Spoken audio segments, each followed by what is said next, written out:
안녕하세요. 팔레노트 핸드북하고 그 다음에 오늘 최신 판례 자료 나갔어요. 이거 작년에 GS 하신 분들은 받았을 건데, 그 다음에 제가 팔레노트 핸드북에 첫 페이지에다가 탑10 판례 정리를 해놨습니다. 거기 2020 탑10 판례가 없어서 여기에 같이 넣어놨습니다. 2020 탑10 판례가 뭐가 나왔었는지. 우리 수업은 종국적인 목적은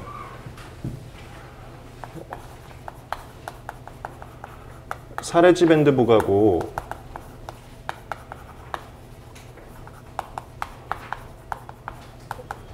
기초 GS, 실전 GS 이건 완벽하게 외우셔야 돼요. 이게 전부가 아니고 이건 미니멈입니다. 근데 작년에도 제가 종합반을 하다 보니까 이것 좀 외우라고 하면서 연습용으로 매일 쓰기를 시켰는데 1차 때 우리가 판례를 했지만 그게 조금 퇴색이 돼서 내용이 이해가 되지 않는다고 해서 아무리 쓰고 아무리 외우려고 하더라도 잘 안 되는 분들이 계시더라고요. 그래서 요 강의 제가 올해 처음 개설하는데 1차 때 배웠던 판례 내용을 다시 한번 리마인드 하면서 요 강의의 목표는 이거 외우는데 도움이 되는 이해다, 이렇게 보시면 되겠어요.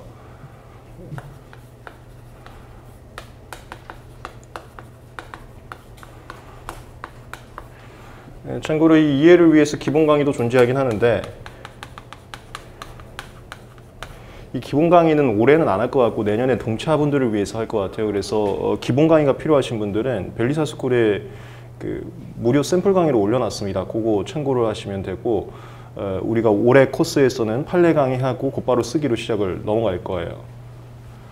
이거는 자율적으로 인강으로 해보시기 바랍니다. 그 다음에 교재들은 아무래도 전부 다 올 말 정도에 나올 것 같은데 이거 비슷한 시기에 다 나올 것 같아요. 그 기본서 다시 나올 건데 작년 기본서에 필기가 잘 돼 있으신 분들은 굳이 새로운 기본서는 필요 없을 것 같습니다. 어차피 누락된 판례나 최신 판례 이런 거 조금 넣고 그 다음에 개정법이 있는데 그 2차용으로 하나도 중요한 게 아니에요.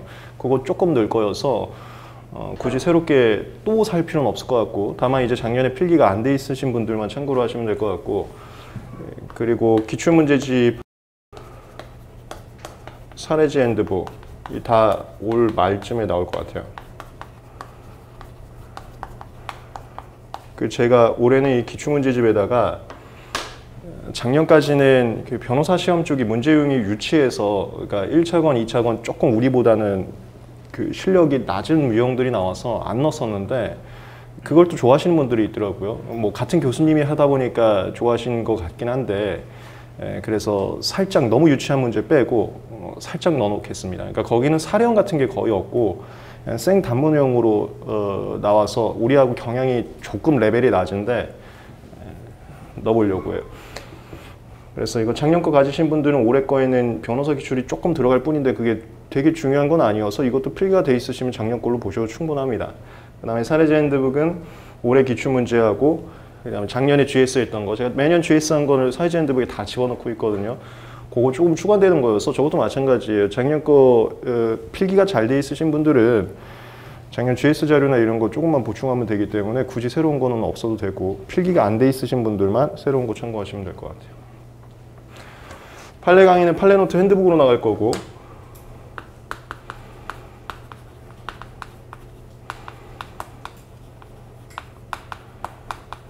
근데 공부하실 때 팔레노트 보시는 분들도 있어요. 그거는 굉장히 좋습니다. 제가 고수로 가고 싶으면 팔레노트로 보세요. 왜냐면 팔레노트 핸드북엔 제가 사안을 웬만하면 좀 빼놨습니다. 근데 2차에서는 사안을 보시면 문제 풀 때 도움이 됩니다. 사안 그대로 문제를 만드시기 때문에 그것도 좋은데, 일단 합격을 위해서는 이 정도만 알고 있어도 괜찮고, 이게 또 미니멈이고 그래서 이걸로 진도는 나갈 거예요.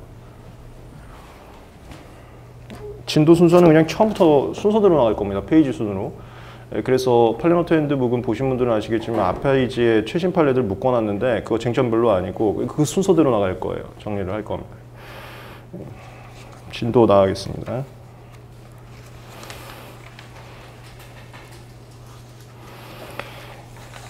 이 페이지에 탑10 판례 2019년, 2018년 있는데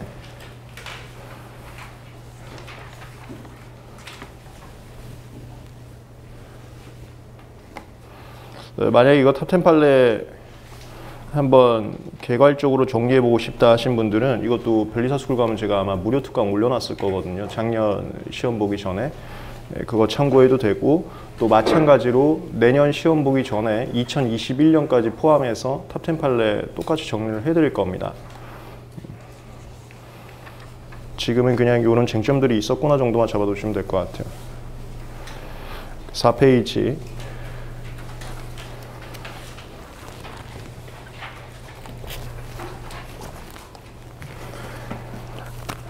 선택 발명 최대 이슈 판례였었는데 시험 문제 출제는 안 됐더라고요. 그러면 뭐 얼마든지 내년에 출제될 수 있습니다. 이거는 문제 만들기 너무 좋습니다. 그러니까 30점 후딱 만듭니다. 제가 GS에서 또 연습을 시켜드릴 건데 교수님께서 출제하기도 편하단 말씀이죠. 내용 정리 한번 해보겠습니다. 먼저 기본 개념 잡아드릴게요. 이게 사안이 물질특허 사안인데, 물질특허라는 게 뭐냐면 이거는 그냥 개념으로 갖고 계세요. 외우거나 그럴 필요 없이. 판례를 이해하는 데 있어서 도움이 될 것 잠깐만 좀 말씀을 드리겠습니다. 저희가 약을 만들 때 여기서 의약품 최종적으로 개발을 할 때 이거 기억나시죠? 1차 때부터 했던 거. 참고로 제약 분야가 판례가 제일 많다 보니까 제약 분야의 기본적 기술적 지식은 알고 있어야 돼요. 1차 시험에는 그대로 나오고 2차에도 얼마든지 나올 수 있으니까. 이걸 의약품이라고 하고 제제라고도 해요. 얘는 주성분에다가 설탕 덩어리 같은 첨가제 집어넣어서 만든다고 했습니다. 이걸 먹는 방법, 그거를 용법이라고 하고, 그 다음에 얼마나 먹을지, 하루에 몇 회, 몇 밀리그램 먹을지를 용량이라고 하는데, 보통 입으로 먹는 게 가장 일반적입니다. 이걸 경구용이라고 해요. 어디 판례에서 무슨 경구용 이런 거 나오면 입으로 먹는다는 용법을 얘기한다고 보시면 되겠습니다. 먹으면 위에서 녹아요. 녹는다는 걸 딱딱한 알약에서 이 주성분이 녹아내려온다. 이걸 용출한다라는 표현을 쓰거든요. 그러니까 판례 읽으면서 그 단어 그냥 그런가 보다 하고 넘어가시면 됩니다. 용출이 되면 그 양마다 다른데 소장 상부나 하부쯤에서 흡수가 되고요. 흡수된 게 대사 과정을 거치면 유효 성분이 됩니다. 이 유효 성분이 양리 효과라고 하는 거, 양리 효과를 약효라고도 하는데 그 어떤 특정 질병에 대해서 진단, 치료, 경감, 예방하는, 보통 치료 많이 쓰는데 그거 하는 역할을 나타내는 걸 유효 성분이라고 해요. 이 유효 성분을 물질 특허라고 합니다.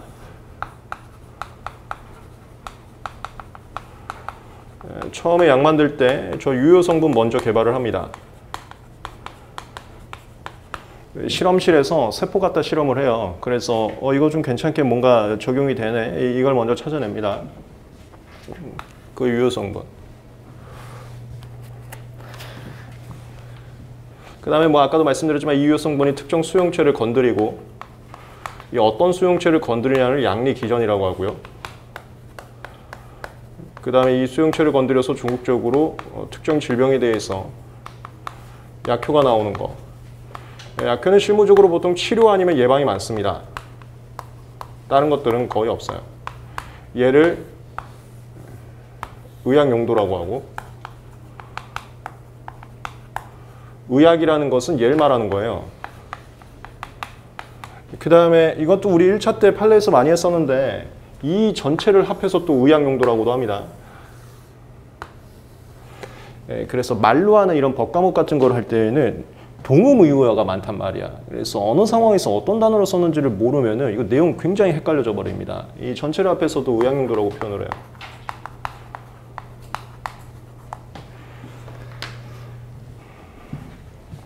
유효 성분을 개발하면 그 다음에 이거 이제 의약품 만들기 전에 주성분을 만들어요.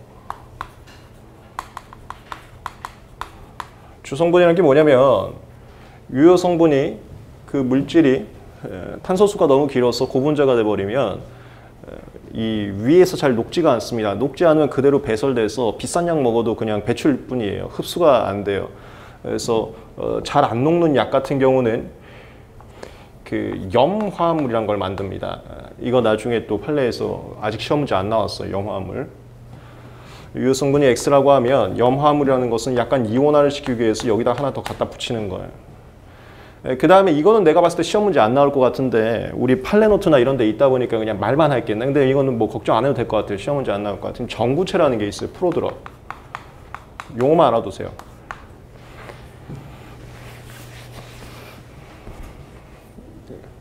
이런 걸로 변형시키거나 아니면 유효 성분 자체가 잘 녹으면 유효 성분 그 자체를 주요 성분으로 당연히 쓰기도 합니다. 주성분과 요소성분 같거나 이게 잘 안 녹으면 이게 잘 용출이 안 된다고 표현도 하는데 그럼 염화물이나 전구체로 바꾼다. 그거를 개발을 해요. 유효 성분을 그대로 쓸지 바꿀지. 그 다음에 이거 제제를 만듭니다. 약 같은 경우 0.5mm 먹는 것도 있는데 그거는 손으로 짚기 너무 어려우니까 설탕덩어리를 집어서 손으로 짚을 수 있는 적당한 사이즈를 만듭니다. 그게 어떤 설탕덩어리를 집어넣는 것이 좋은지를 연구를 하게 되고 제제 연구라고 하게 됩니다. 그 다음에 여러분들 이게 의약용도 관련된 판례들 있죠. 그 의약용도 같은 경우는 유효 성분들 만들 때 같이 당연히 개발하는 거예요. 여기서 개발하게 되고. 이게 제제까지 만들면 완성된 제제를 갖다가 임상시험 들어갑니다. 여기서부터 이제 존속기한 연장 등록에서 많이 봤던 거죠. 임상시험 들어가서 이 제제를 실제 환자한테 먹여보는 거야. 그러면 그게 종료가 되면 그리고 나서 허가 신청을 하는 거예요. 최종적으로 허가가 나오면 그때부터 의약품 제조 판매가 가능하게 되는 이게 의약품의 일반적인 프로세스.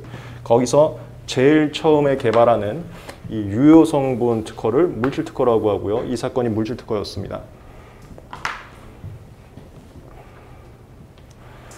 이 물질 특허가 이게 수천조 버는 그 발명이란 말이야. 제약회사들이 돈 제일 많이 번단 말이에요. 지금 코로나 때문에 난리 났죠. 모더나라는 회사 전 세계 떼부자 갑자기 되셨는데 어쨌건 이게 어마어마하게 버는 거다 보니까 이거를 특허를 좀 넓게 받으려고 해요. 내가 알파라는 유효 성분을 약을 만들더라도 이 알파뿐만 아니라 알파1, 알파2, 알파3 모두 다 그냥 내가 가지려고 특허를 굉장히 넓게 씁니다. 그러니까 약은 X로 했어도 이 특허를 굉장히 넓게 청구를 해요. 그러다 보니까 어떤 사람이 우리가 물질 특허 청구할 때에는 막 여기에 이렇게 기호를 씁니다. 그 R1은 R1, R2 또는 R3 이 마코시 타입으로 저희 그냥 제약 분야에서 그냥 아무 생각 없이 그냥 다 갖다 붙이는 치환기 있어요. 치환기라고 하죠. 우리 그 1차 때 자연과학에서 했던 것처럼. R2도 이걸 흔히 우리가 상위 개념이라고 표현하는 거예요. 약 분야가 저래. 이게 돈이 너무 크다 보니까 엄청나게 상위 개념을 특허를 출원합니다. 그러고 나서 얘가 실제로 약 만든 건 예를 들어서 참고로 약은 하나밖에 못 받아요. 하나의 그 질병에 대해서는. 그래서 이 많은 걸 약을 받을 수가 없어요. 한 사람이. 예를 들어서 실제로 약이 나온 거는 여기 A2, 여기 R1, 여기 B3 이걸로 약을 만들어. 근데 특허는 이렇게 넓게 한다고. 그랬다가 이 약보다 뭔가 더 좋은 걸 만들어. 그걸 선택 발명이라고 하는 거예요. 그 안에서 야, 이 약 별로 이거 질병의 약효가 별로 안 좋은데 아니면 봐봐 여기서 유효 성분 만들지 바로 출원한단 말이야. 임상시험 나중에 들어가. 근데 이걸로 나는 이제 임상시험 하려고 했는데 임상시험 실패하는 경우가 있어요. 그럼 내가 출원한 것 중에 다른 걸로 바꿔. 뭔 소리인지 알겠어요? 그걸 선택 발명이라고 한다고. 여기를 A200번으로 바꾸고 여기 R59번, 여기 B13번으로 바꾸는 거. 얘를 하위 개념을 선택했다라고 표현합니다. 제가 특허청 가서 세미나도 많이 하는데 주로 선택 발명은 저렇게 제약 분야에서 많이 나오게 됩니다.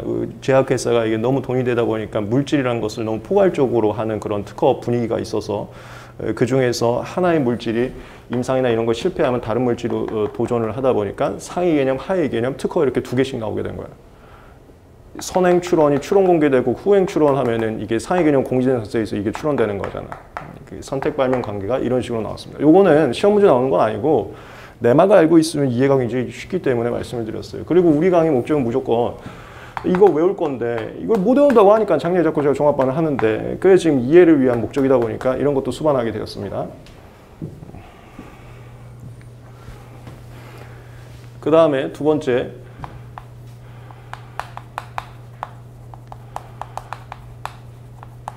이걸 또 알아야 판례가 이해됩니다. 나 이거는 그 2차 강의 때도 굉장히 많이 말씀드렸는데 이 제약회사가 돈이 제일 많다 보니까 힘이 좀 많이 세요. 그래서 특허청이나 이런 데도 조금 좌지우지하는 게 좀 있습니다. 그래서 다른 발명하고 다르게 이건 솔직히 이렇게 얘기하면 안 되는데 분명히 맞아요. 실무적으로. 다른 발명하고 다르게 유효성분 특허 있죠?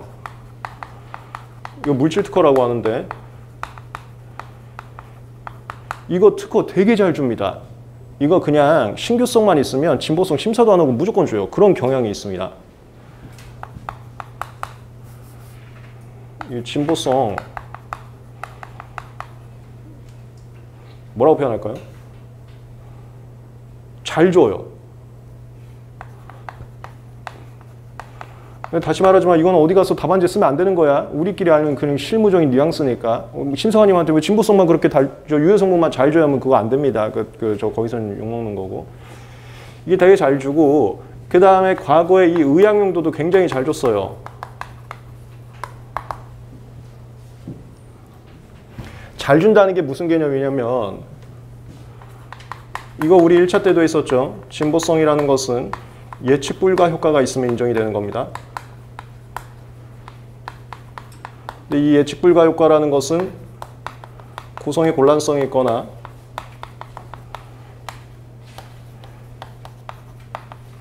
효과의 현저성이 있으면 인정을 하고 이 구성의 곤란성이 있다는 것은 1차 판례 강의에서도 있었지만 기술의 풍부하라고 해서 29조량 각호지위와 대등한 효과를 가지지만 그런 구성도 그런 효과를 갖는 거여서 예측이 안 됐다. 이때 주는 거고. 그러니까 1차 시험 볼 때 혹시 기억나시는 분은 1차 시험 볼 때 뭐 더 나은 효과 있으면 진보성 준다고 그런 질문들 많이 받잖아. 근데 더 낫지 않아도 진보성 인정돼요. 예측 불가 효과 있으면 인정이 되거든. 대등하다 할지라도 기술의 풍부하라고 해서 그런 구성도 그런 효과를 가졌어 하면 진보성 인정이 됩니다. 그걸 구성의 곤란성이라고 표현을 해요. 그 다음에 효과 현저성은 우리 판례할 때 너무 많이 봤네. 29조량 각호지위하고 다른 효과를 갖거나 양적으로 현저한 효과가 가질 때. 이거 할 때 이게 잘 준다가 뭐냐면 종래 29조량 각호지위하고 효과가 대등해도 무조건 구성의 곤란성을 인정해요. 아니 그런 구성도 그런 효과 나왔어? 맨날 이럽니다. 그러니까 혹시 그거 아세요? 약학 발명은 예측 가능성이 현저히 낮아서 실험을 통해서 확인하지 않은 효과 예측이 곤란하므로 이거 우리 41조 3학년 이런 데 판례가 많이 나왔잖아. 그게 아무 효과나 무조건 곤란성 있다 준다는 소리예요. 그래서 얘는 별일 없으면 무조건 특허 줄 수가 있다. 그거 그냥 참고로 알아두세요. 그 다음에 의약용 같은 경우도 진보성을 굉장히 잘 줬었어. 그래서 무조건 예측 불가 해줬었거든. 그러다가 최근에 그 판례 하나만 나온 것 뿐이지. 이거 기억나세요? 임상 데이터가 게시되어 있으면 진보성이 부정되는 것은 아니다.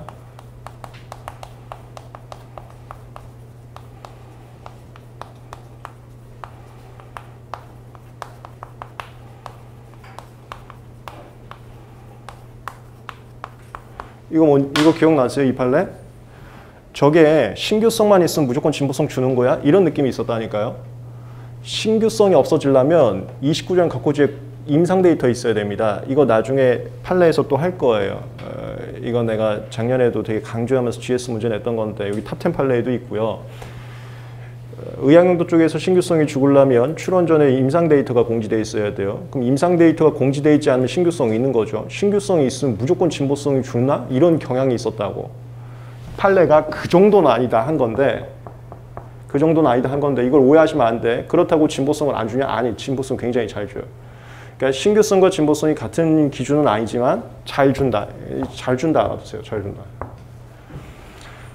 여기가 이제 기본 배경을 좀 말씀을 드렸습니다.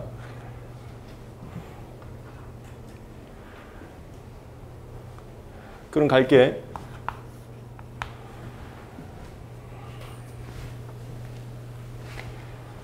종래 저희가 선택 발명 사건 할 때는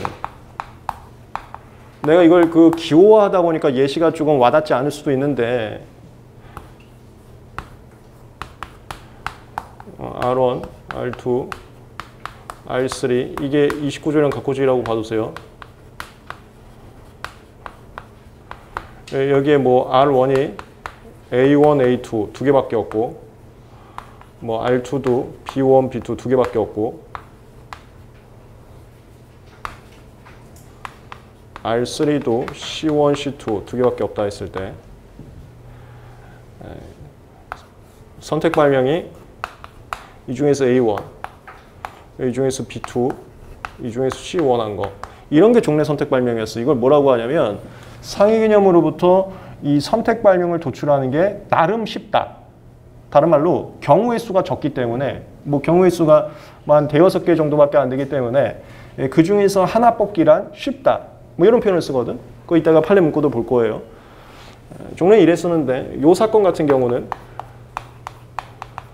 이거 제가 처음에 담당을 간접적으로 했었습니다. 이것도 예전 제가 있었던 사무실이 뭐 작년 강의 때도 말씀드렸지만 대한민국 제약업계는 탑이어서 저희가 모든 사건 다 있었어요. 그래서 이 사건도 당연히 그쪽 사무실 사건이었고 제가 간접적으로 했었는데 이게 상대방이 맨날 주장한 게 수억 개를 주장했어요. 그러니까 상위 개념이 수억 개가 존재한다.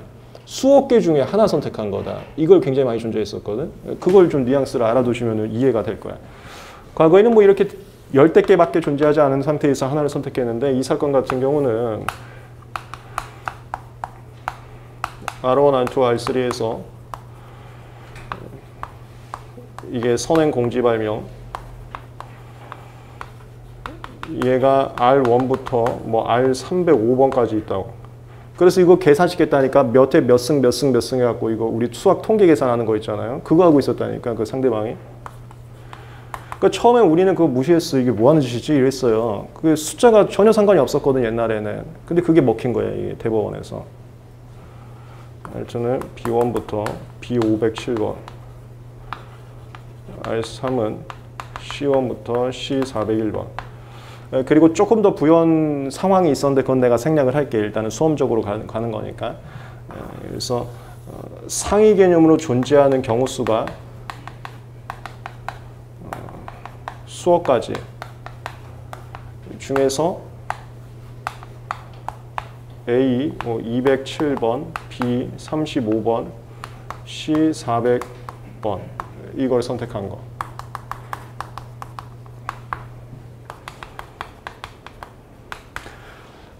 그 다음에 하나 더. 내가 아까도 말했지만 이걸로 이제 임상시험 들어가서 약을 만들 건데 이게 수천 조에 달하는 거기 때문에 아무도 못 팔게 하려고 이거하고 비슷한 건 다 특허 출원한다고 그랬지. 특허 출원에 굉장히 넓게 상위 개념을 하고 내가 약 만들 거를 구체적으로 게시합니다. 어디다 게시합니까? 실시에다 게시해요.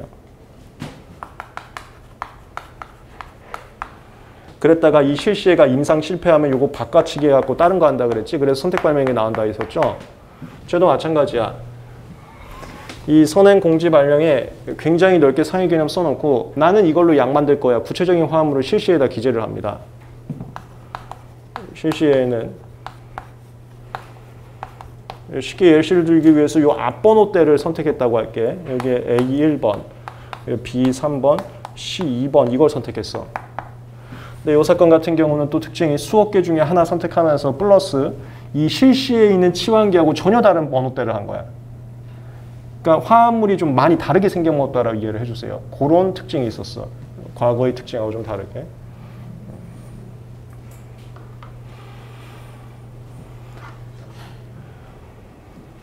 그럼 이제 이 사건에 대해서 논리를 가겠습니다.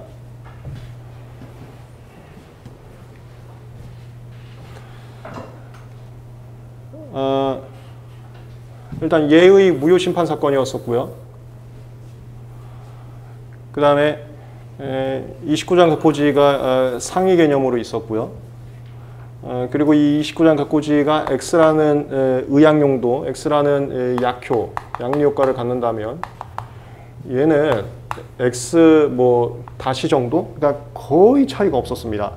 약효가 비슷했다고. 이런 상황. 이거 심판원에서 너무 원사이드하게 무효됐습니다. 저희는 실무에서 물질 특허를 죽인다고 라는 인식이 있었지만 예상과 다르게 심판원에서 너무 쉽게 죽었어요. 심판원에서는 이렇게 본 거예요. 상위 개념에 포함되는 하위 개념이니까 이건 선택 발명이다. 그리고 과거 판례는 이랬죠. 선택 발명은 구성의 곤란성이 일단 없다고 보기 때문에 상위 개념 중에 하나를 선택한 거에서 구성의 곤란성은 없다고 보기 때문에 이질적 효과거나 양적으로 현저한 효과가 있어야지만 특허를 준다. 이건 너무 많이 했던 거잖아. 근데 얘는 지금 일단 이질적인 거 아니고 효과 똑같고 그 다음에 양적 현저도 없었어요. 거의 대등했거든요. 그리고 그거 기억나세요? 양적 현저로 갈 거면 명세서에 정량적 기재 있어야 됩니다. 나중에도 다 정리를 할 건데 얘는 명세서에 정량적 기재조차도 없었어요. 그래서 종래 그 선택 발명 법리에 따르면 하나도 해당되지 않으니까 진보성 없다 해서 원사이드하게 져버린 거야. 근데 이건 그냥 여담을 안 놓으세요. 이거 무효심판 진행하면서 가처분 사건 같이 했습니다. 그러니까 우리가 팔아버렸거든. 그래서 그 가처분, 침해금지 가처분 사건이 같이 들어왔어요. 가처분 사건에서 우리 2차 시험엔 아직 한 번밖에 안 나왔는데 그 프렌드, 삼성 애플 싸움에서 한 번밖에 안 나왔었는데 사실 나오면 안 돼요. 나오면 안 되는데 뭐 잠깐 좀 말씀드리면 가처분에서는 피보존 권리가 있고 보존의 필요성이 있으면 인정이 되는데 보존의 필요성이라는 걸 시급성이라고 합니다. 나중에 또 설명을 드릴 거예요. 이 시급성과 관련해서 무효사유 항변을 하면 그러니까 무효사유가 있으면 이 보존의 필요성 인정하지 않습니다. 그래서 가처분 기각시켜요. 그래서 무효심판에서도 무효사유 본 거고 가처분에서도 무효사유 봤었습니다. 근데 가처분 재판부가 특이한 판례를 한 거야. 거기서 뭐라고 하냐면 종래 대법원 판례 존재하지도 않는 희한한 얘기를 합니다. 이건 수억 개고 수억 개 중에 하나 선택하는 거 이건 선택 발명이라고 보면 안 된다라는 이상한 소리를 하는 거예요. 그럼 선택 발명이 아닌 순간 일반 물질 발명이죠. 물질 발명은 효과가 대등해도 무조건 진보성 준다 했죠. 가처분 재판부에서 이거 특허 유효하다고 한 거야. 그래서 이것도 또 특색이 있던 게 심판부에서는 무효, 법원에서는 유효 이런 거지. 내가 그 1차 강의 때 계속 말씀드렸죠. 특허청하고 법원하고 미묘한 경쟁 관계 굉장히 많다고. 같은 사건을 한단 말이야. 결론이 완전히 달라버린 거야. 이 자존심 싸움 또 간 거지. 그게 이제 가처분 재판에 대해서도 불복을 하고요. 이것까지 몰라도 돼. 이건 민사소송법도 아니거든. 가처분도 불복하고 심판도 불복을 해서 쭉쭉쭉쭉 가다가 이제 특허법원 단계 왔어요. 특허법원 단계 와서 결론만 말씀드리고 내용은 이따가 할게. 특허법원에서 일단 무효라고 지지를 해줬어. 심판부 입장을. 근데 논리는 가처분 재판부 입장을 살짝 봐줬어. 그래서 짬뽕이 됐거든. 희한한 논리를 가져오면서 종래 없었던 논리 가져오면서 무효다 이렇게 했어요. 그게 이제 대법원 가서 유효로 바뀐 건데 대법원 논리 먼저 말씀드리고 그 다음에 특허법 논리 가겠습니다. 대법원에서는 선택 발명이라 할지라도 이거야. 선택 발명이건 일반 발명이건 똑같이 취급해야 된다. 그래서 첫 번째 스텝 구성의 곤란성이 있냐 없냐 이 스텝을 선택 발명도 해야 된다. 이걸 이제 얘기를 합니다. 대법원에서. 선택이라 하더라도 그러니까 사회 개념 중에 도출한 하위 개념이라 하더라도 구성의 곤란성이 있으면 구성의 곤란성이 있다는 게 그 1차 때 제가 설명드렸던 콜럼버스 달걀 생각하시면 되는 거예요. 그거 깨면 쓴다는 것을 깨려는 시도조차 못한 거. 그러니까 하위 개념이 들어가지만 저거를 선택하려는 시도조차도 못한 사정이 있었는지를 보는 거야. 곤란성이 있냐 없냐. 만약에 곤란성이 없으면 이제 그때 이거 가는 거예요. 효과 현저성이라도 있어야 진보성이 인정된다. 효과 현저성이라는 것은 일적 효과를 갖거나 양적으로 현저 효과를 가질 때 인정이 된다. 만약에 구성의 곤란성이 있으면 효과의 현저성이 없다 하더라도 진보성이 인정될 수 있다. 왜냐하면 대등한 효과라 할지라도 기술의 풍부하라고 해서 예측 불가 효과하면 진보성을 주고 있기 때문에. 그래서 종래 사건 같은 경우는 선택 발명이 이 효과의 현저성만 본 이유는 대다수가 이렇게 선택이 좀 쉬운 사건들이어서 구성의 곤란성이 다 없던 사건들이기 때문에 효과 현저성만 주장한 거지. 지금 사건은 기존 사건하고 다르게 수억 개 중에 하나를 선택했고 또 29장 각고지에 구체적으로 게시된 거니까 약으로 개발하려고 했던 실시에 이거하고 너무 다른 모양의 치안계를 가졌기 때문에 얘는 종래 사건하고 다르게 이 상위계량부터 젤을 선택하는 것이 컬럼버스 달걀처럼 매우 어려웠었다. 그래서 구성의 곤란성을 인정한 그런 사건.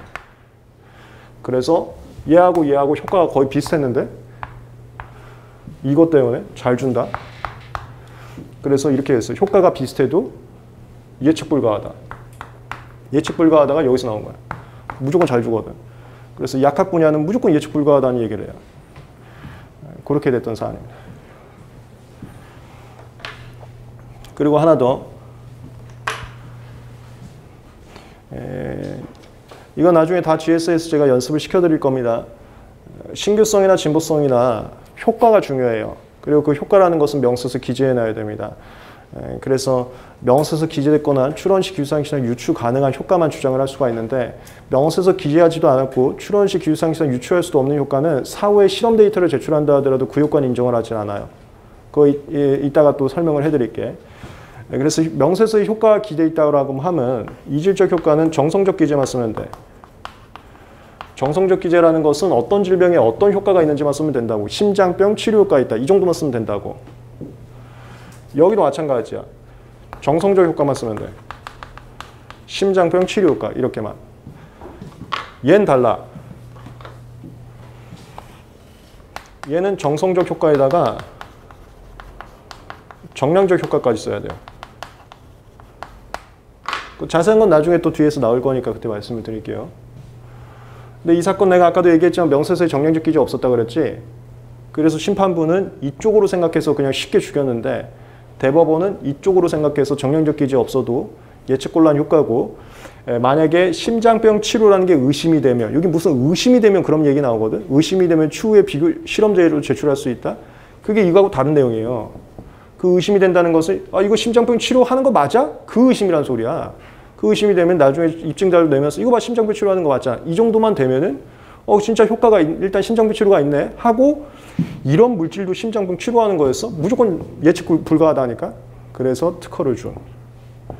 그래서 이 사건에서는 무슨 추후에 비교 실험 자료를 제출해서 그걸 참고할 수 있다 이런 표현을 쓰거든. 그것은 얘하고 완전 상황이 다른 거예요. 이쪽 사건하고. 여기까지 일단 한번 말씀을 드렸고 판결문 보면서 또 보충 설명해 드리겠습니다. 다시 말씀드리지만 우리 목적이 이해이기 때문에 이해를 위해서 제가 방대한 양을 전달 드릴 건데 작년에 혹시 저하고 GS 한번 해보신 분들은 아실 거예요. GS로 답안지 쓸 때는 또 깔끔하게 정리를 해드립니다. 두세 줄도 쓸 수 있게. 그래서 나중에 GS 문제 보면 또 더 잘 보완이 될 거예요. 4페이지.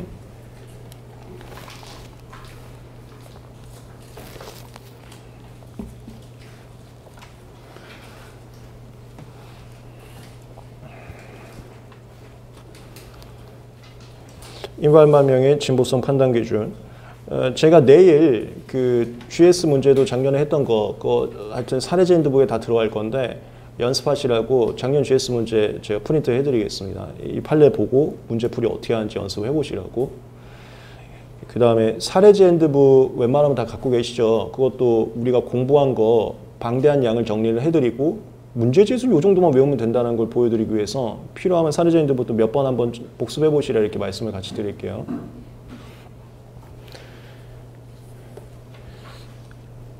일반 발명의 진보성 판단 기준하고 제가 목차를 잡았는데 이게 이거야. 일반 발명은 예측 불가 효과가 있으면 진보성을 주거든. 그래서 구성의 곤란성이 있거나 아니면 효과의 현저성이 있으면 준다고. 근데 지금 선택 발명도 일반 발명하고 똑같이 취급하려고 판례가 생각을 하다 보니까 목차를 일반 발명은 이렇게 판단한다부터 쓴 거야. 제가 그 1차 강의 때도 많이 말씀드렸는데 판사님들께서는 결론부터 작고 쓰십니다. 이건 그냥 이겼어, 졌어. 그리고 그거에 맞춰서 판결문 목차 구색하고 판결문 문정을 구색하는 거예요. 여러분들 나중에 이거는 법만이 아니라 인생도 마찬가지인 것 같아. 내가 이거 무슨 공부를 해야 되지? 무슨 기획을 해야 되지? 이러면 한도 끝도 없습니다. 우리가 신이 아니다 보니까 정확하게 예측할 수가 없어서 뭐가 좋은지는 몰라요. 그냥 결론부터 잡고 가는 거야. 잡고 그거를 최적화하기 위해서 그 다음에 보완하는 거. 이게 인간으로서 하는 최선이라고 생각하거든요. 그게 법에서도 마찬가지예요. 그래서 여기는 이거하고 똑같이 하고 그냥 특허 유효하겠다 이게 잡힌 거야. 잡히니까 목차를 일반 발명은 뭐 하면서 그 다음 목차가 선택 발명도 일반 발명과 같다 이렇게 논리를 끌어가는 겁니다. 일반 발명 나온 거고 여기서 나오는 것은 요거 얘기하는 건데 근데 다만 조금 아쉬웠어요. 여기다 뜬금없이 결합 발명 판례 갖다 놓거든요. 그 제가 작년에도 2차 강의할 때 혹시 기억나실지 모르겠는데 시험이건 실무건 판례건 심심하면 결합 발명 판례야. 그 1차 시험도 그렇고 2차 시험도 그렇고 맨날 진보성 결합 발명 판례가 나는 게 이거 봐서도 나오는 거지. 4페이지 일반 발명 진보성 판단 기준. 발명의 진보성 유무를 판단할 때에는 이것도 한번 연습해 볼까요? 거기 선행기술의 범위와 내용. 하나하나 이해를 시켜드릴게. 그래서 이게 나중에 답안지 작성할 때 도움이 되시면 되는 거예요. 진보성 판단할 때 이거 48회 기출문제 나왔었습니다. 그 당시 나왔을 때 다 쫄았었어. 왜냐면 이런 식으로 공부한 적이 없었기 때문에 이게 이제 실무형 스타일이고 이게 심사기준 목차 문제였었거든요. 판단 방법.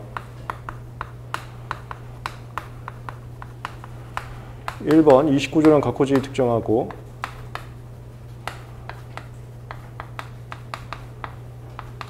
그 다음에 선택합니다. 이 선택이라는 건 신규성이 없고 진보성에만 있어요. 이게 같은 기술 분야인지 아니면 다른 기술 분야랄지라도 추론식 기술상에서 채택할 수 있는 기술 분야인지 그거 보는 거야.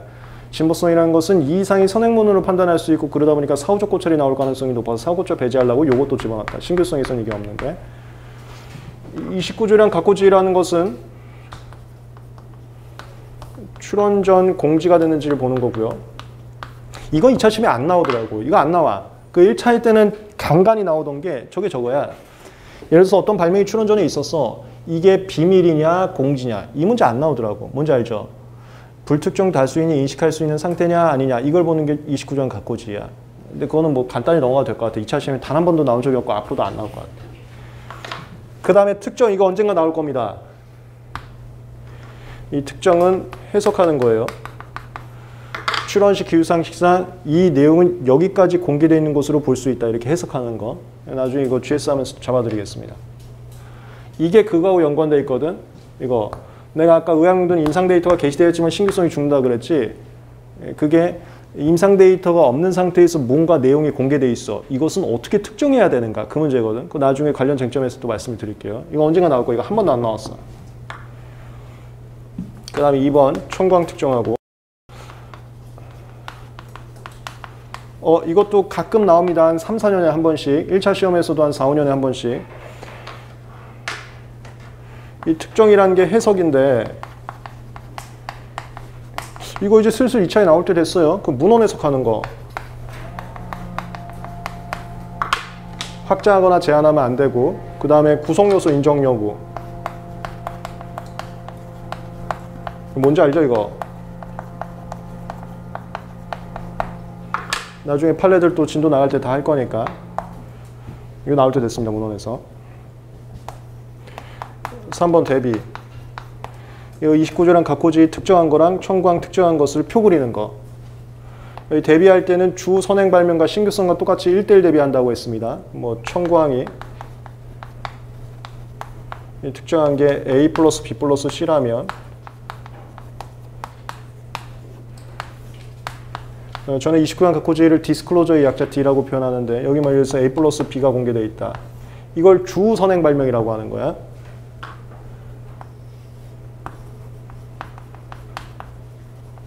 이거 주 선행 나오겠지 했는데 이것도 안 나왔어요. 이 판례도. 뭔지 알죠? 대비라는 게 공통점과 차이점 추출한 거예요. 동일, 여기 없으니까 차이. 그럼 이 차이를 4번. 저 차이가 곤란한 정도의 차이인지를 평가하는 게 진보성이다. 이걸 곤란성이라 그래. 근데 아까도 얘기했지만 동음 이유어가 많아요. 여기도 곤란성이고 이 전체를 또 곤란성이라고 합니다. 그래서 곤란성이라는 게 뭘 얘기하는지를 잘 구분하면서 보면서 이걸 곤란성이라고 한다고. 근데 이것도 곤란성이라고 있잖아. 어떤 상황인지에 따라서 잘 얘기를 하세요. 이 곤란성을 볼 때에는 추가적인 디스클로저 더 가져올 수 있습니다. 이게 맨날 하는 결합 발명 판례. 이 이상의 선행문헌을 결합해서 할 수 있으면 각 선행문헌에 기재에 있거나 출원식 기능상에서 결합이 가능한 경우에만 이제 결합을 할 수가 있고 결합을 해서 이 차이에 의한 효과가 예측이 되는지 이걸 보는 거예요.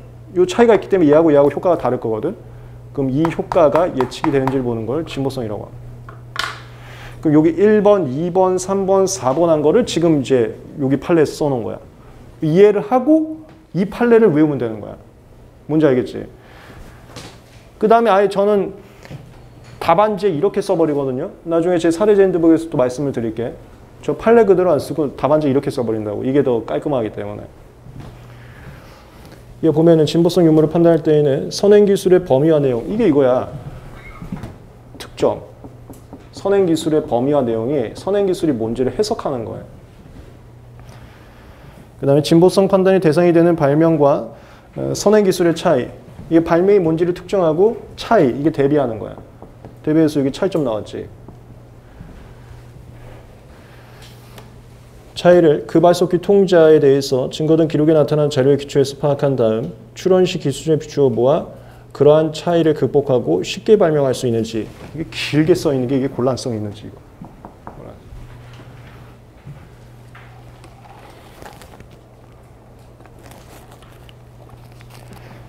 그 다음에 이 판례는 결합 발명 판례를 갖고 왔는데 답안지에 이 판례 안 써도 괜찮아요. 그러니까 이 판사님이 이걸 왜 가져오냐면 이거 하고 싶었던 거야.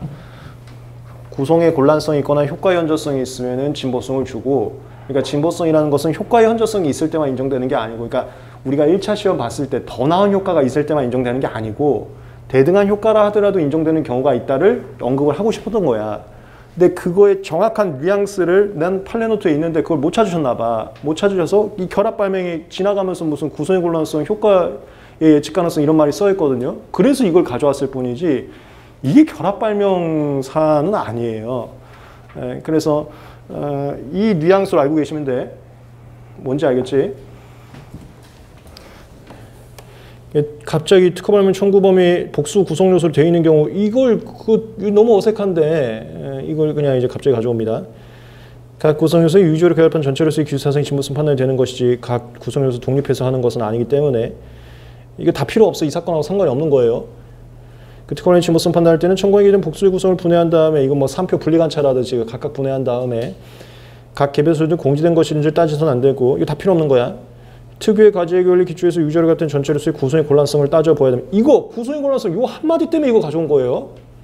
이건 결합 발명 사건이 아니고 구성의 곤란성을 따져봐야 되고 그 다음에 전체 구성으로서 갖는 특유한 효과를 고려해야 된다. 이것도 필요 없는 거고 그냥 이 구성의 곤란성을 따져봐야 된다. 이 한 문장 때문에 가져온 겁니다. 뭔지 알겠지? 이게 얘기를 안 듣고 하면은 이게 왜 이 판례인지 하면서 정리가 안 되거든. 저희가 나중에 여러분들도 변리사 되시면 하게 되는데 변리사로서 주장을 해요. 일단 우리 민사소송법 배우지. 주장과 입증한다. 주장은 누구나 다 하는 거야. 너 오늘따라 잘생겼네? 이거 아무나 할 수 있어. 중요한 것은 변리사의 업무 역량은 입증에 있어서 다 갈립니다. 그래서 잘생겼다는 것을 입증을 잘하는 사람이 유능한 변리사고 그게 안 된 사람이 이제 조금 낮은 거고 그 입증을 할 때 키워드 검색을 해요. 그러니까 잘생김 뭐 이런 거 관련해서 구글 검색 많이 한다고. 변리사들도 다 구글 씁니다. 판사님도 그런 거야. 구성의 곤란성, 키워드 검색한 거지. 그러다 이거밖에 안 나온 거지. 뭔지 알겠죠? 그래서 이게 좀 나온 거예요. 그 다음에 넘어갑니다. 특허 발명이 상위 개념이 공지된 경우 진보성 판단 기준. 이게 선택 발명이 이제 진보성 판단 기준 가는 건데 위와 같은 진보성 판단 기준은 선행 또는 공지 발명 이게 29종 각호제입니다. 상위 개념이 게재되어 있고 위 상위 개념 포함되는 하위 개념만을 구성 요소의 전부 또는 일부로 하는 특허 발명 진보성 판단도 마찬가지다. 이게 핵심이야. 일반 발명 진보성 이건데 일반 발명하고 선택 발명하고 진보성 판단 방식은 같아야 된다. 이게 이 판례의 핵심이라. 그래서 선행 발명에 이게 29종 각호지 특허 발명이 상위 개념이 공지되는 경우라 하더라도 구성의 곤란성이 인정되면 진보성이 부정되지 않는다가 이거야. 효과가 대등해도 효과가 대등하다는 것은 이질적이거나 양적 효과가 없다는 소리예요. 그걸 다른 말로 효과의 현저성이 없어도 구성의 곤란성이 있으면 진보성이 인정될 수 있다. 이 소리라고.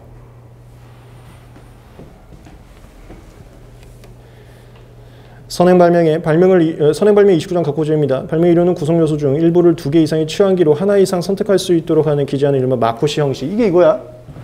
이게 조건식 써놔갖고 쭉 또는 해놓은 거. 이걸 표현한 겁니다. 마쿠시 형식으로 기재된 화학식과 그 치환기 범위 내에서 이론상 포함되기만 할 뿐 구체적으로 게시되어 있지 않은 화합물. 이게 이거야. 얘는 이렇게 굉장히 많이 쭉 마쿠시 해놨고 실시에는 요걸 써놨어. 이걸로 약 만들겠다고. 약 실패한 거야. 실패하고 요걸로 다시 약 만든 거지. 그래서 이게 여기에는 안 써 있다고. 이게 여기에 이론상은 포함될 수 있지만 이게 여기에 구체적으로 써 있지 않은 거. 그걸 표현하는 거예요. 1905년 특허발명의 경우에도 진보성 판단을 위해서 구성의 곤란성을 따져봐야 된다. 이런 상황도 똑같다고. 이렇게 가야 된다고. 이렇게 가야 된다고. 얘가 핵심 키워드라고 보시면. 그리고 지금 이게 판결문 그대로인데 제가 목차는 제가 만든 거예요. 이렇게 목차화한 것은 보통 교수님들께서 이 판결문을 순서대로 문제를 출제하는 경향이 많다 보니까 목차화해서 알고 계시면 좋아서 이렇게 나눴습니다. 그리고 내용마다 제가 목차를 일부러 끊어놨으니까 뉘앙스도 느끼시면 이해에 훨씬 도움이 될 거예요. 앞쪽은 일반 발명, 뒤쪽은 일반 발명 선택 발명 똑같다. 5페이지. 위와 같은 특허 발명 구성의 곤란성을 판단할 때에는 이게 뭐야? 이게 여기로 가서 특허를 주고 싶은 거야. 내가 아까부터 얘기했지. 결론부터 잡은 거예요. 그러면 이 사건이 왜 구성의 곤란성이 있는지를 판사님이 써줘야 돼. 그게 무슨 판단 논리거든. 그냥 무조건 있다고 하면 그거 돈 먹었냐 이렇게 되니까. 그래서 구성의 곤란성이 왜 있는지를 이제 써주는데 이거 조건식은 한번 외워보시죠. 어차피 시험 문제는 한번 물질특허로 나와야 됩니다. 이거 물질특허 사안이 아니면 또 이 얘기를 쓸 수가 없기 때문에 밑줄 써놨습니다. 구성의 곤란성 판단할 때에는 선행발명 마코시 형식으로 기재한 화학식과 그게 이거예요. 마코시 형태로 기재한 화학식이라는 게 이 상위 개념 이거 말하는 겁니다. 굉장히 무수히 많은 이 상위 개념. 치환기의 범위 내에 이론상 포함될 수 있는 화물의 개수. 이거 얘기했는데 아까도 계속 얘기했지만 상대방이 계속 이거밖에 주지 않았거든. 이거 그 통계 계산 시 몇 승 몇 승 몇 승 하면 수억 개가 나온다는 거예요. 이거 1번. 그 다음에 통상의 수제가 선행발명 마코시 형식 등으로 기재한 화물 중에서 특정한 화물이나 특정 치환기를 우선 적도는 쉽게 선택할 수 있는 사정이나 동기의 암시 유무. 그게 이겁니다. 이렇게 써놓고 A 200번 때도 괜찮은 것 같은데 이런 문장이 있는지 뭔지 알겠어요? 치환기에 대해서 A 200번 뭔가 마음에 들어 보여. 이런 문장이 있는지를 얘기하는 거야. 그 문장이 없으면 얘 어렵다고. 당연히 여기에는 A 200번 참 이쁘게 생겼는데 이런 문장이 없었어요. 이거. 그 다음에 세 번째 1번, 2번, 3번 세 개 외우세요. 3번 구체적으로 기재한 화합물과 이게 이거야. 선행발명에서 약을 만들려고 시도했던 화합물, 실시에 써놓은 화합물. 이거와 구조적 유사성. 구조적 유사성이 치환기의 생김새 여부라고 보시면 돼요. 생김새 여부가 A1하고 A207번은 전혀 다르게 생겨먹었다고. 1, 2, 3 하면은 여기서 이걸 선택하는 것은 컬럼버스 달걀 수준이다. 누가 이걸 하라고 꼬드기지 않는 이상 아무도 저거 안 한다. 그럼 이건 구성의 곤란성이 있는 선택이다. 이렇게 하는 거예요. 이걸 종합적으로 고려해야 된다.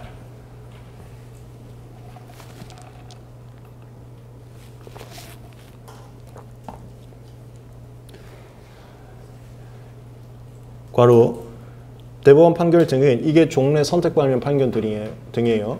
그러니까 효과 현저성이 있어야 진보성을 준다. 이런 거. 참고로 이 사건은 전환합체 판례가 아닙니다.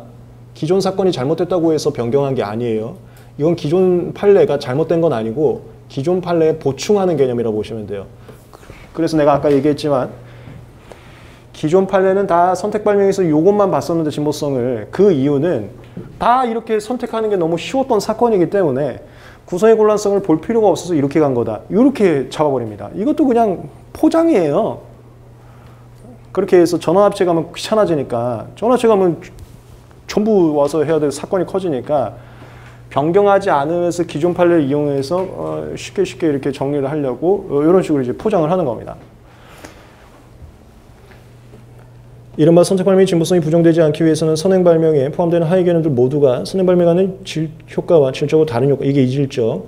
질적인 차이가 없어도 양적으로 현저한 차이, 이게 양적 현저 효과가 있어야 되고 이때 선택 발명 발명의 설명에는 선행 발명에 있어 위와 같은 효과가 있으면 명확히 기재해야 된다. 이게 이질적 효과일 땐 정성적 기재, 양적 현저 효과일 땐 이게 항상 이슈야. 정량적 기재 쓰라는 거. 이거.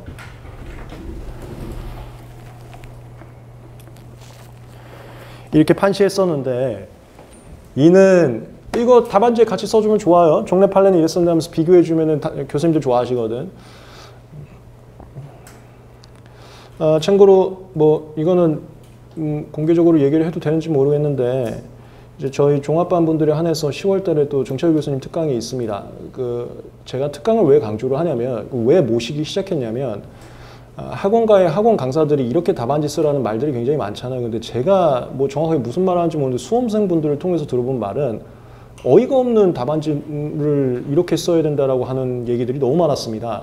근데 그거를 수험생분들이 믿더라고요. 믿고 40점 후반 받아오더라고요. 50점 초반 받고 좋아하더라고요. 50점 초반은 좋아할 만한 점수는 아니거든요. 그래서 그 분위기가 이상하다 해갖고 제가 교수님들 모시게 했어요. 특히나 제가 모시는 교수님들은 민소특허 상표에서 가장 유명하신 분들을 모셨습니다. 그러니까 가장 많이 들어가신 분들을 모셨다고요. 그래서 만약에 여기 종합반 분들 중에서는 그 특강에서 어떻게 채점하는지를 질문하시면 굉장히 도움이 될 거예요. 그러니까 답안지 쓰는 데 있어서 어떻게 하면 고득점 받을 수 있는지를 해주시면 굉장히 좋거든요. 왜냐면 채점 기준표 안 주잖아. 근데 그 답안지를 이상한 소리들 많이 한다고 학원가에. 그거 좀 참고하세요. 정철 교수님 굉장히 제일 많이 들어가신 분이고요. 그 다음에 이규호 교수님도 상당히 많이 들어가신 분이고, 그 다음에 이규호 교수님은 그 강의력도 좋기 때문에 민산소법 한번 배워보시면 되게 좋고요. 우리가 김춘환 선생님이 이제 이규호 교수님 제자예요. 그래서 별리서스쿨에서 김춘환 선생님 민산소법 이제 하시게 될 건데, 그분 강의에 대해서 보강격으로 이 교수님 보충 강의들을 많이 할 거거든요. 그거 좀 정해져 있습니다. 그거 나중에 이제 공지를 하겠습니다. 강의력도 좋으시니까 뭐 그거 하고. 그 다음에 정태우 교수님이 상표에서 제일 많이 들어가신 분이에요. 우리가 이제 작년에 정철 교수님, 이 교수님 했었는데 올해는 상표까지 전문 분야를 이제 하려고. 왜냐하면 상표가 점수가 계속 안 나오잖아. 그거 한번 질문해 보시라고. 일단 10월에는 정철 교수님이 이제 하니까 도움 많이 받아보시기 바랍니다. 근데 교수님들은 이거 판례 비교하는 거 굉장히 좋아하거든. 내가 1차 때부터 얘기했지만 조문 비교, 판례 비교. 그 다음에 교수님들이 매일 하는 거는 해외 판례 비교를 매일 해요. 근데 그것까지는 우리 수험생 분으로서는 현실적으로 맞지 않습니다. 그래서 우리나라 판례 비교는 답안지 할 수 있으면 좋아요. 그게 제가 나중에 답안지 강의를 하게 되면, 그러니까 사례 강의나 기출문제 강의를 하게 되면 말씀을 드릴 건데, 특허법원하고 대법원이 결론이 달렸어. 그럼 같이 써주세요. 특허법원에서는 이렇게 했으나 대법원에서 이렇게 했다. 그럼 되게 좋아하신단 말이야. 그 다음에 전원합의체 있어? 그럼 구판례, 현행판례 당연히 같이 써줘야 되고. 그 다음에 요거는 전원합의체는 아니야. 하지만 이렇게 판결문에도 언급하고 있기 때문에 이것도 같이 써주면 좋아요. 종래에는 효과연습을 주장을 했는데 그것은 구성의 권한성이 없는 사건이었기 때문에 이런 거고, 이런 거 하면 굉장히 좋아하십니다. 그 밑줄 갈게요. 이는 구성의 권한성이 인정되기 어려운 사안이었기 때문에 그래서 효과 연재성이 있으면 진보성이 부정되지 않는다는 취지지, 선행관 및 특허관리 상위 개념이 공개되어 있다는 이유만으로 구성의 권한성을 따져보지도 말고 효과의 현저성만으로 진보성을 판단해서는 안 된다. 그렇게 얘기하는 판례가 아니다. 이렇게 얘기를 합니다. 특허 발미 진보성 판단할 때에는 그 발미에 갖는 특유한 효과도 고려해야 된다. 선행 발미 이론적으로 포함되는 수많은 화합물 중 특정한 화합물을 선택할 동기나 암시,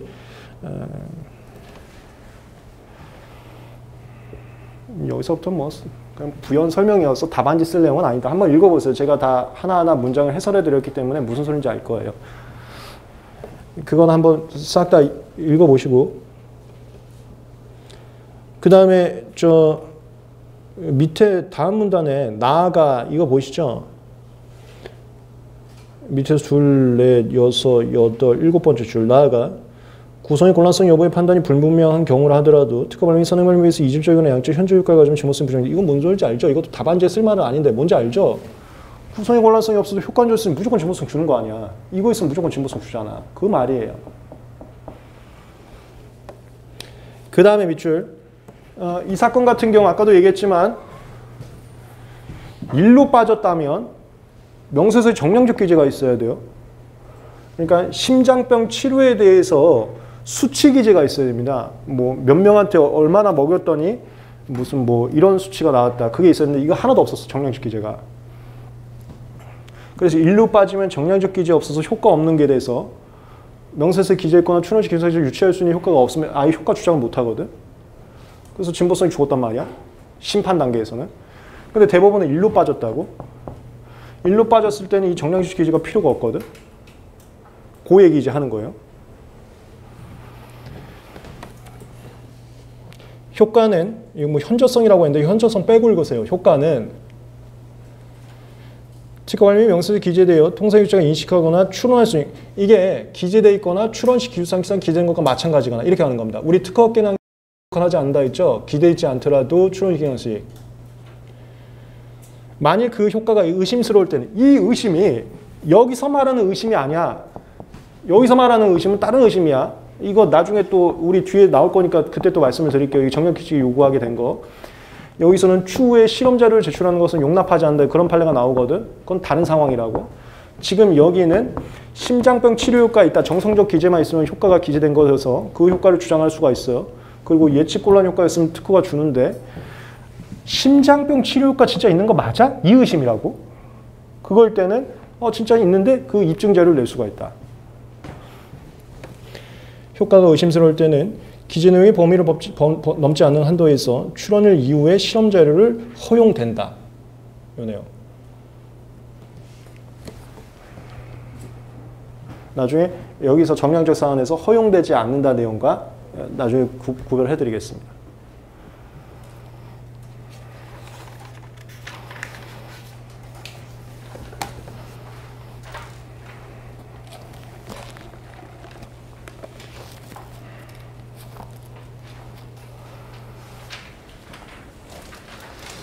이 페이지의 원심 판단은 제가 잠깐 쉬었다가 이어서 보충 설명 드리겠습니다. 왜냐하면 특허법원에서는 이거 심판원하고 똑같이 무효로 봤어요. 그리고 대법원에서 유효로 바꿨습니다. 그럼 제가 아까 특허법원하고 대법원하고 갈린 거는 같이 써주라고 그랬죠. 그래서 특허법원 사건도 답안지에 언급해주면 좋기 때문에 그거는 쉬었다가 뭐라고 했었는지는 조금 이따 설명드리겠습니다. 그 다음에 이 페이지의 마지막 구조적 판단 및 결론, 이거 뭐 간단히 읽어보고 7페이지에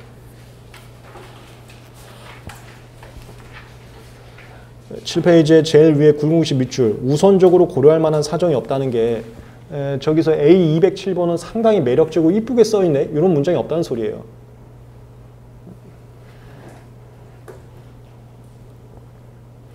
그 다음에 그 밑에 밑줄에 이 사건 제1항 발명과 이게 선택 발명이야.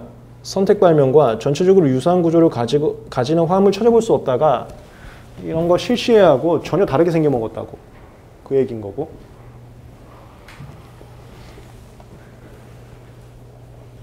그 다음에 4번 보이세요? 4번.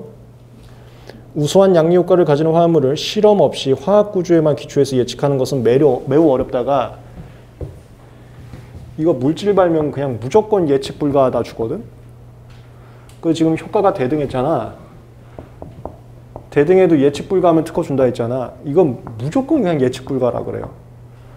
그래서 약학 분야는 실험을 해보지 않고서는 그런 효과가 나옴을 예측 가능성이 현저히 부족해서 이것도 출원 전에 누군가가 실험한 결과를 안 해놨으면 예측이 어렵다 이 소리야. 요거 알고 있으면 이해가 돼. 그냥 무조건 맨날 예측 어렵다 하거든. 이거 그냥 예측 어렵다 한 거야.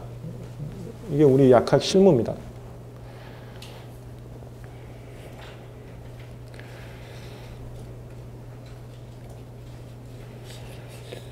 이 자번 맨 밑에 자, 그럼에도 원심은 특허법원은 이와 달리 앞서 본 바와 같은 이유로 구성의 곤란성 여부는 따져보지도 않은 채 특허법원에서는 구성의 곤란성이라는 거 말고요. 다른 이상한 개념이 들어갔거든요. 중복 발명인지 여부라는 개념이 들어가거든. 그거 이따가 말씀을 드릴게요. 선행 발명에 비해서 이질적이나 양적 현저한 효과가 인정되기 어렵다는 이유만으로 진보성이 부정된다고 판단하는데 이건 잘못된 거다 해서 바뀌었습니다. 이거 저희 제약 분야에서는 나름 난리 났고요. 지금 아마 손해배상 사건 들어가 있을 겁니다. 이거 내가 아까 팔고 있다 그랬잖아. 가처분 사건도 있었다 했잖아요. 그래서 나름 이슈가 된 사건입니다. 그리고 법리적으로도 꽤 이슈가 된 사건이어서 출제 가능성은 굉장히 농후합니다. 사회적 이슈, 법리적 이슈 있어서. 잠깐 5분만 쉬었다가 특허법원 판례는 뭐라고 얘기했었는지 설명드리겠습니다.